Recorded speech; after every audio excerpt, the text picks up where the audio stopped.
నమస్తే, welcome to hit TV. నా పేరు నరేష్. పెదవి దాటని మాటకు మనం రాజైతే ఒకసారి ఆ మాట పెదవి దాటితే దానికి బానిస అవుతుంది. రాజేంద్ర ప్రసాద్ గారి విషయంలో ఇదే జరిగిందా మాట్లాడదాం. మనతో పాటు ప్రముఖ రాజకీయ సినీ విశ్లేషకులు కృష్ణకుమారి గారు ఉన్నారు, మాట్లాడదాం. మేడం నమస్తే. మేడం మేడం ముఖ్యంగా ఎన్నో రోజులు కష్టపడి సంపాదించుకున్న పేరు ఒక్క మాటతో ఒక్క రోజులోనే పోతుందా మేడం? రాజేంద్ర ప్రసాద్ గారి విషయంలో అది జరిగిందంటారా? పోతుంది. ఎందుకు 10 మంచి పనులు చేసినా మాట్లాడని వాళ్ళు, ఎంత గొప్పకి ఎదిగినా మాట్లాడని వాళ్ళు ఇవాళ ఈ మధ్యకాలంలో, ఇవాళ ఒక్కరోజని కాదు, ఒక గత 3 సందర్భాల్లో రాజేంద్ర ప్రసాద్ గారు మాట్లాడే మాటలకి ఒక రకంగా ఆయన అంటే బాగా అభిమానం ఉన్నవాళ్ళు ఏంటబ్బా ఏంటిలా అనుకుంటున్నారు. కొంతమంది ఏమో మరీ అసలు ఏమైనా అయిందా ఈయనకి అని అనుకునే వాళ్ళు ఉన్నారు. ఇలా రకరకాలుగా అనుకుంటున్నారు. మరి ఒకానొక సందర్భంలో పివి నరసింహారావు గారు నాకు ఎప్పుడన్నా కాస్త చికాగ్గా అనిపించినా, బాధగా అనిపించినా రాజేంద్ర ప్రసాద్ సినిమాలు వేసుకుని చూస్తాను అని చెప్పి అన్నారు. పివి నరసింహారావు గారు దేశ ప్రధాని. అప్పుడు ఇంత ట్రోలింగ్ జరగల, ఇంత మీడియా లేదు. మీడియా ఉంది, సందర్భం వచ్చినప్పుడైనా చెప్పారా? చెప్పలే. కానీ ఇప్పుడు ఈ మాటలకి ఎంతమంది మాట్లాడుతున్నారు. అందుకని మీరు అన్నట్లు మాట్లాడాల్సిన సందర్భంలో మాట్లాడకపోతే కూడా తప్పే, అనవసరంగా మాట్లాడినా తప్పే. రైట్. ఇప్పుడు ఆ వేదిక మీద ఎంతవరకు మాట్లాడాలి, ఎంత మర్యాదగా మన్ననగా మాట్లాడాలి అనేటట్లు మాట్లాడితే వేరుగుండేది. అంటే ఇలా పిచ్చి పిచ్చి మాటలు మాట్లాడకుండా కూడా మాట్లాడొచ్చు ఆయన స్టైల్లో ఆయన. ఎందుకంటే రాజేంద్ర ప్రసాద్ గారికి ఉన్న స్టైలు, ఆ టైప్ ఆఫ్ జానర్ స్టైలు ఇంకెవ్వరికి లేదు, ఏ హీరోకి లేదు, ఏ హీరోకి లేదు. ఆ తర్వాత అల్లరి నరేష్ అనుకోండి మేడం, అంతేనా? ఈ అల్లరి నరేష్ ఎన్ని సినిమాలు చేశాడండి? అల్లరి నరేష్ ఎన్ని సినిమాలు చేశాడు? అసలు రాజేంద్ర ప్రసాద్ గారి సినిమాలు ఏంటి? ఆయన ఒకసారి మొత్తం ఆయన బయోగ్రఫీ అంతా మనం మొదల నుంచి చివరి దాకా చూసుకుంటే, మొదట్లో కాస్త ఇబ్బందులు పడిన మాట వాస్తవం, నిలదొక్కుకోవడానికి. కానీ తర్వాత ఆయన ఎవరితో పాటు వచ్చాడు? చిరంజీవి వాళ్ళతో పాటు వచ్చాడు. ఒక అంటే తరువాత చిరంజీవి గారు తరువాత వచ్చాడు. చిరంజీవి గారు ఆయన కూడా ఒక సినిమాలో, రాక్షసుడు సినిమాలో ప్రాణ స్నేహితుడిగా వేస్తాడనమాట. డాడీ సినిమాలో ఉంటాడు. డాడీ సినిమాలు చాలా సినిమాల్లో ఉన్నారు, హిట్లర్ సినిమాలో ఉన్నారు, ఇట్లా చాలా సినిమాల్లో ఉన్నారు. అని నేను మొదట్లో సినిమా గురించి చెప్తాను. అప్పుడు సన్నగా, చాలా అందంగా, మంచి ఫీచర్స్, మంచి జుట్టు, బ్రహ్మాండంగా ఉంది. యాక్షన్ కూడా బ్రహ్మాండంగా చేశారు. ఆ తర్వాత ఆయన నేను హీరోగా నిలదొక్కోలేను అనుకుని కమెడియన్గా మారారు. కమెడియన్ హీరోగా చేశాడు. కమెడియన్ హీరో అంటే మామూలు విషయం కాదు. కమెడియన్కి ఒక పాత్ర మాత్రమే ఇస్తారు పక్కన. ఇప్పుడు కమెడియన్స్ కూడా హీరోలుగా చాలామంది చేశారు. అలీ చేశాడు, నిలబడ్డా? లేదు. కానీ ఈయన అందుకని ఏంటంటే ఆయనకున్న ప్రతిభ కావచ్చు, ఆయన కష్టం కావచ్చు, ఆయన చేసింది ఏదైనా సరే కొట్టిపారేయాల్సిన విషయం కాదు. కానీ ఇప్పుడు ఏమైపోయినాయి? ఇప్పుడు మన నది మనకి తాగునీరు, సాగునీరు ఇచ్చినంతసేపు నదిని పొగుడుతాం. ఒకసారి వరద వచ్చింది అనుకోండి, తిట్టుకుంటాం. పాడు నది పంటలు నాశనం చేసింది, ఒకవేళ మనుషులు కొట్టుకుపోతే మనుషుల్ని మింగింది. మంచి ఎగ్జాంపుల్ చెప్పినారు మేడం. ఇప్పుడు ఈయన నమ్రతగా ఉండటం పెద్ద కష్టమేం కాదు, అల్లరి చిల్లరగా మాట్లాడడమే కష్టం నన్ను అడిగితే. అనవసరమైన దానికి జోలికి వెళ్ళాడు. ఇప్పుడు అలీ కూడా పిచ్చి పిచ్చిగా వాగుతుంటాడు ఎక్కడ పడితే అక్కడ. ఏది ప్రమోషన్స్ దీంట్లో డబ్బులు ఇస్తారు కాబట్టి. కానీ ఈయనకి ఎవరు డబ్బులు ఇచ్చారని ఇంత పిచ్చిగా మాట్లాడాడు? అనవసరమైన ఇది ఆయన పోయే గంపని నెత్తినికి ఎత్తుకున్నట్టు అయ్యింది. అయితే మనం ఆలోచించాల్సింది ఏంటంటే, ఏమై ఉంటుంది రాజేంద్ర ప్రసాద్ గారికి, ఎందుకు ఇలా మాట్లాడారు అని కూడా ఆలోచించాలి మనం. విమర్శించటమే కాదు. ఆయన జీవితం చాలా కష్టాల్లో, చాలా అడుగు పేర్చుకుంటూ పైకి వచ్చారు. పైకి వచ్చిన తర్వాత పిల్లల విషయంలో ఆయన సంతోషంగా లేరు. అమ్మాయి చనిపోయింది. చనిపోకముందు ప్రేమ వివాహం చేసుకుంది. అలాగే అబ్బాయిని సినిమా హీరోని చేద్దాం అనుకున్నాడు. అతను హీరోకి తగ్గట్లుగా లేడు. అతను కూడా మరి ప్రేమ వివాహం చేస్తున్నాడు. ఏదో ఉంది అతని గురించి కూడా ఏదో ఒక చిన్న ఇబ్బంది ఉంది ఆయనకి. ఓకే. ఏది ఏమైనా ఆయన హ్యాపీగా లేడు. ఆ హ్యాపీగా లేని ఇది ఒక రకమైన బాధలో ఉన్నాడు ఆయన. ఇప్పుడు మనిషికి ఎట్లా పడితే అట్లా మాట్లాడే ఒక ఉద్వేగమే అనండి, అది ఒక డిజార్డర్ అనండి, డిజార్డరే అనండి. ఎందుకు వస్తుందంటే బాగా గర్వం తలకెక్కినప్పుడు, పొగరు తలకెక్కినప్పుడు, అలాగే అనుకున్నవి జరగకుండా ఒక అంతులేని విషాదం చూసినప్పుడు ఒక మనిషి కొంచెం డిజార్డర్లోకి వెళ్తారు. దాన్నేమో తొలపొగరు అంటారు, ఇదేమో స్థిమితం లేకపోవడం అంటారు. ఈయన ఈ రెండో కోవలో ఉన్నారనిపిస్తుంది. ఆయన కూతురు మరణం అంత జీర్ణించుకునే మరణం కాదది, చాలా బాధాకరం. పాప ఉంది తనకి, ఇది ఈ కష్టం తీర్చేది కాదు. నిజంగా ఫిలసాఫికల్గా ఆలోచిస్తే కూడా ఎప్పుడైనా తల్లిదండ్రుల ముందు పిల్లలు పోవడం అనేది బాధాకరం, చాలా చాలా బాధాకరం, అత్యంత బాధాకరం. మరి ఆ బాధ నుంచి ఆయన కోలుకోలేకపోతున్నారనిపిస్తుంది.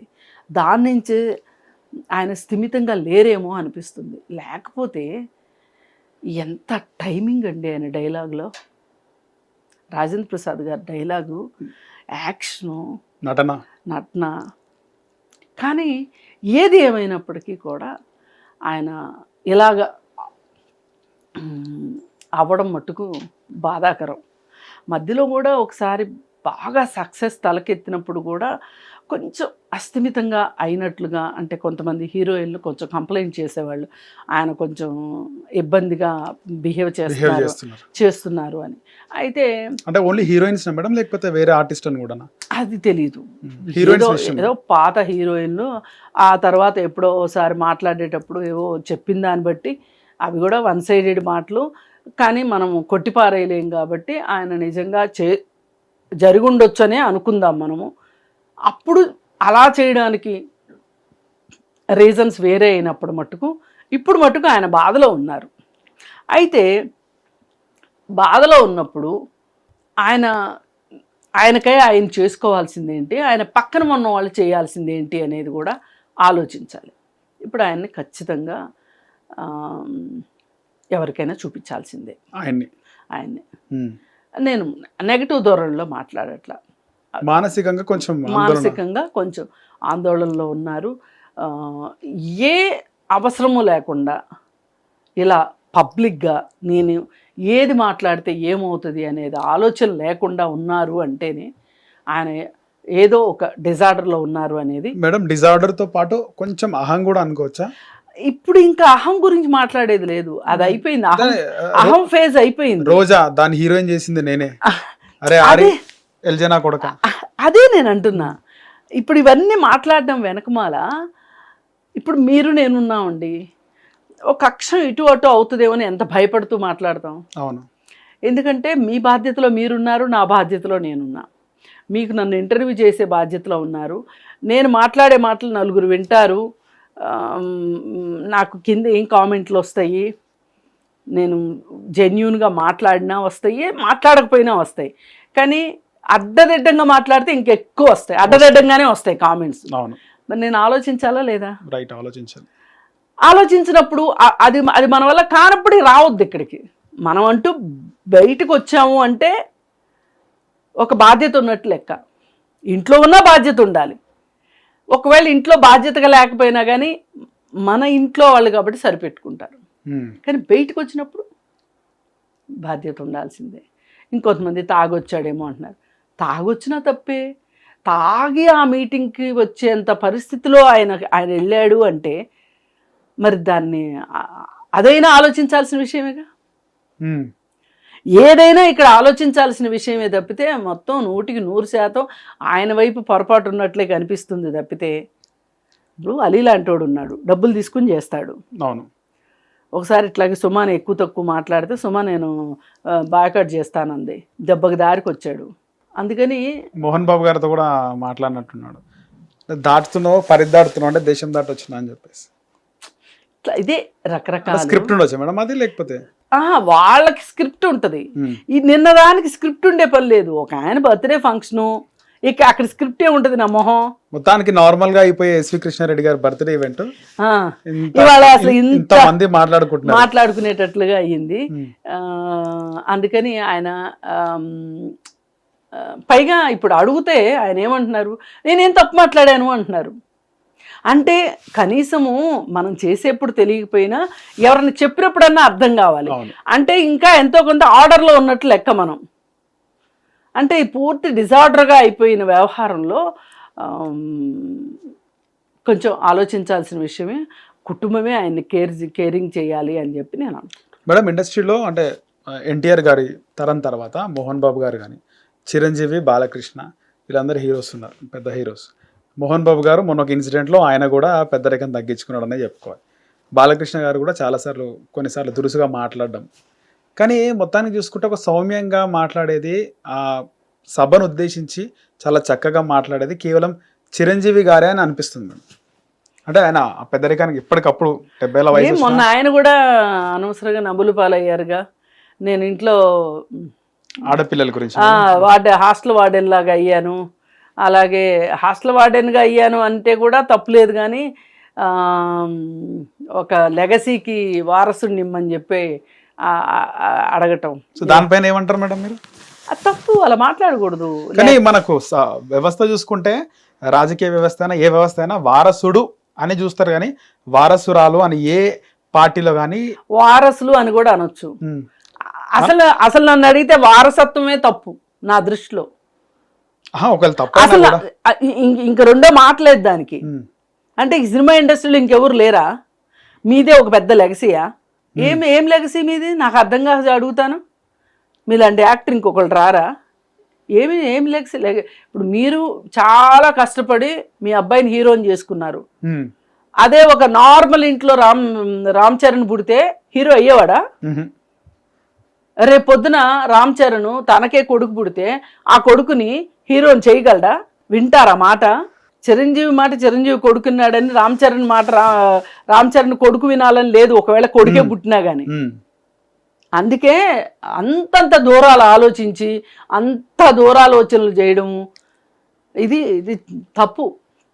ఆయన ఈ మధ్య కొంచెం స్లిప్ అవుతున్నారు, కానీ ఆ సంఘటనతోటి చాలా ట్రోల్ అయిన తర్వాత ఇప్పుడు కొంచెం మాటలు తగ్గించారు, కానీ అక్కడ తప్పే ఖచ్చితంగా. ఇక్కడ రాజేంద్ర ప్రసాద్ గారి గురించి ఒక విషయం తెలుసుకున్నప్పుడు మేడం, సెట్స్ లో కూడా ఆయన అలాగే ఉంటారు. సెట్స్ లో కూడా ఆయన ఆ విధంగానే బిహేవ్ చేస్తారు అందరితో. మీరు అన్నట్టే హీరోయిన్స్ తో, ఆర్టిస్ట్లతో, అందరితో కూడా ఇలాంటి మాటలే మాట్లాడుతుంటాడు ఆయన. కొత్త కాదని కూడా అంటున్నారు. సెట్లో జరిగేవి బయటికి రావాల్సిన అవసరం లేదు. సెట్లో రోజు వెళ్ళి విలేకరులు కెమెరా వేసుకుని కూర్చోరు కదా, రానివారు కూడా రావు బయటికి. అక్కడ జరిగేది ఏదో అది ఒక వాళ్ళ ప్రైవేట్ ఏరియా, అది స్పేస్. అది ఇప్పుడు మీరు ఈయన ప్రైవేట్ స్పేస్లో ఏదైనా ఒక చిన్న ఫంక్షన్లో స్టేజ్ మీద కాకుండా కింద నలుగురు కూర్చుని మాట్లాడుకుంటున్నప్పుడు ఇవే మాటలు మాట్లాడితే ఎవ్వరు మాట్లాడేవాళ్ళు కాదు. ఇప్పుడు ఆయన స్టేజ్ పైనకి ఎక్కి అంతమందిని ఉద్దేశించి మాట్లాడారు కాబట్టి ఇది ఒక ప్రాధాన్యత గల అంశంగా మారింది.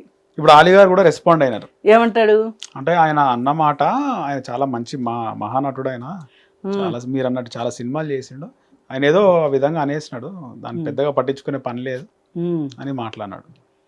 సరే, ఆయనకి ఇష్టమైంది, ఇంకెందుకులే ఇంతమంది అంటే మళ్ళీ నేను అంటే ఉడుకుమోత్తనంగా ఉంటుందని చెప్పి అలీ సమర్థించుకోవచ్చు. కానీ ఆయన మాట్లాడింది మట్టుకు, ఎందుకంటే మనం మాట్లాడే మాట 10 మంది చూస్తారు. ఇప్పుడు సినిమాల్లో కూడా సంభాషణలు చాలా దారుణంగా ఉంటున్నాయి. అవును మేడం, అదే పాయింట్ మాట్లాడదాం అనుకున్నాను. ఎందుకంటే దానికి ఊతం ఇచ్చేది ఏంటి అంటే, అవే ఆ సినిమాల్లో మాటలు విడిగా పిల్లలు మాట్లాడారనుకో, మనమే 2 బీకుతాం. అవును, ఏంటి ఆ మాట, అలా మాట్లాడకూడదు అని. మరి ఇట్లా సినిమాల్లోనూ వచ్చి ఇలా పబ్లిక్ ఫంక్షన్స్లోనూ మాట్లాడి రాజకీయ నాయకులు మాట్లాడి ఈ మధ్య రాజకీయ నాయకులు కూడా భాష సరిగా ఉండట్లేదు. వాళ్ళకి అలవాటు అయిపోయింది మేడం. వాళ్ళకి అలవాటు అయిపోయిందంటే ఎట్లా కుదురుతుంది? అందుకే ఇంటికి పంపించారు. ఇప్పుడు అధికారంలోకి వచ్చిన వాళ్ళైనా బుద్ధి తెచ్చుకోవాల్సింది అదే, కొంచెం మర్యాద మనన నేర్చుకోవాలని చెప్పేది అదే. రాజకీయ నాయకులు బూతులు మాట్లాడి, ఇంట్లో మగవాళ్ళు బూతులు మాట్లాడి, బయటికి వెళ్తే బయట ఫంక్షన్స్లో ఏం బూతుల కోసం పుట్టామా మనం? సినిమాల్లో, ఫోన్లో, ఇన్స్టాగ్రామ్, అదే కదా మరి, యూట్యూబ్లో, ఇంటర్వ్యూస్లో. అందుకని వీటన్నిటికీ కొంచెం చెక్ పెట్టాల్సిన అవసరం ఉంది. సినిమా యాక్టర్లు కావచ్చు, రాజకీయ నాయకులు కావచ్చు, ఎవరైనా సరే బూతులు మాట్లాడడం కరెక్ట్ కాదు. పార్లమెంటరీ లాంగ్వేజ్ వాడాలి. మీరు గమనిస్తే ఒక స్టార్ అంటే young star hero Vijay Deverakonda, ఆయన సినిమాలో అలాంటి మాటలు ఉంటాయి. నిజంగా కూడా కొన్ని స్టేజ్ పైన స్ట్రేట్ ఫార్వర్డ్గా మాట్లాడతాడు, అది ఆయనకే సెట్ అవుతుంది. కానీ రీసెంట్గా నాని మూవీలో కూడా బ్యాడ్ వర్డ్స్ పెట్టినారు మేడం. చాలా మంది దాన్ని అపోజ్ చేసినారు. నీ యాక్టింగ్కి, నీ నటనకు ఫిదాయి మేము సినిమాకి వస్తుంటే నువ్వు ఇలాంటి మాటలు మాట్లాడడం ఏంది అని చెప్పి. అంటే క్రేజ్ సంపాదించుకోవడానికి మేడం ఇలాంటి మాటలు. అంటే సబ్జెక్ట్ డిమాండ్ చేసిందని ఒక మాట మాట్లాడేస్తారు వీళ్ళు. సబ్జెక్ట్ డిమాండ్ చేసిందా చేయలేదా, మీరు పబ్లిసిటీ పిచ్చిలోకి వెళ్తున్నారా అనేది మీ మనసులకే తెలుసు. నిన్న నేను ఒక సినిమా చూసా, జొన్నలగడ్డ సిద్ధు సినిమా. దాంట్లో కూడా అంతే, మామూలుగా ఈ పొలాలు వెళ్ళేవాళ్ళు, చదువు సంజలు లేని వాళ్ళు మాట్లాడుకునే చిన్న చిన్న ఊత పదాలు సినిమాలో ఉన్నాయి, వాడుక భాష. అవి ఉండొద్దు. ఏందో రాసేవాళ్ళు ఎలా రాశారు అసలు? రాయొద్దు కదా. కొంతమంది హీరోలు మీరు జనాలకి తప్పుడు సంకేతాలు వెళ్తాయి, మీరు సిగరెట్ తాగొద్దు అని అంటే సిగరెట్లు మానేసిన వాళ్ళు ఉన్నారు హీరోలు. మరి మీరు బూతులు మానేయలేరా? మొన్న సంక్రాంతికి వస్తున్న సినిమా ఉంది, దానిలో ఆ పిల్లోడి చేత ఎన్ని బూతులు మాట్లాడిపించారు, ఎన్ని ముదురు మాటలు మాట్లాడిపించారు. ఇవి కరెక్ట్ కాదు. అందుకే సినిమా వాళ్ళంటేనే చిరాకు వచ్చేలాగా, మీరు అలరించడానికి వచ్చేవాళ్ళు బూతులు నేర్పించడానికి వచ్చినట్టుంది ఆ సంక్రాంతికి వస్తున్నాం సినిమా చూస్తే. పైగా చాలనట్టు అదే థీమ్ తోటి ఒక టీవీలో అవేవో షోస్ అంటారు కదా, రియాలిటీ షోస్, అన్రియాలిటీ షో ఒకటి తీసి అన్రియాలిటీ షో కూడా మనకే చూపిస్తున్నారు. ఇవన్నీ పిల్లలు చూస్తారు కదా. ఓ పిల్లోడు యాక్ట్ చేస్తున్నాడంటే పిల్లలు చూస్తారు. ఏం నేర్చుకోవాలా ఆ పిల్లలు? ఈ బూతులు నేర్చుకోవాలా? అందుకే మొన్న ఎప్పుడు నాకు చోట ఎయిర్పోర్ట్లో కనిపిస్తే కనీసం నేను విష్ కూడా చేయలే అతన్ని, ఆ డైరెక్టర్ని. మీకు మంచిగా అనిపించలేదు ఇంకా?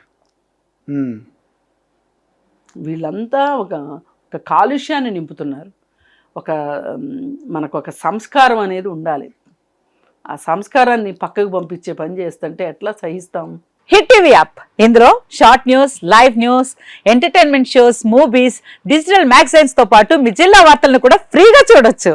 ఇంకెందుకు ఆలస్యం, వెంటనే హిట్ టీవీ యాప్ ని డౌన్లోడ్ చేసుకుని ఫ్రీగా ఎంటర్టైన్మెంట్ పొందండి. Hit TV app, hit TV app, please download hit TV app. Hit TV app ని ఫ్రీగా డౌన్లోడ్ చేసుకుని ఎంజాయ్ చేయండి. మీకు నచ్చిన ఎంటర్టైన్మెంట్ కోసం హిట్ టీవీ యాప్ ని ఫ్రీగా డౌన్లోడ్ చేసుకుని ఎంజాయ్ చేయండి. హిట్ టీవీ యాప్ ని డౌన్లోడ్ చేసుకుని ఆస్వాదించండి, ఆశీర్వదించండి. ఇంతమంది సెలబ్రిటీలు హిట్ టీవీ యాప్ ని డౌన్లోడ్ చేసుకోండి అని చెప్తున్నారంటే ఎంత మంచి యాప్ ఆలోచించండి. అమెరికా అమెరికా అమెరికా అమెరికాలో చదవాలనుకునే వాళ్ళకి విశ్వసనీయమైన పేరు మన శౌర్య కన్సల్టెన్సీ. UK లో 1 year masters, UK లో 1 year masters, 2 years work permit up to 5 years visa. Contact Saurya Consultancy. Contact 89851 89851.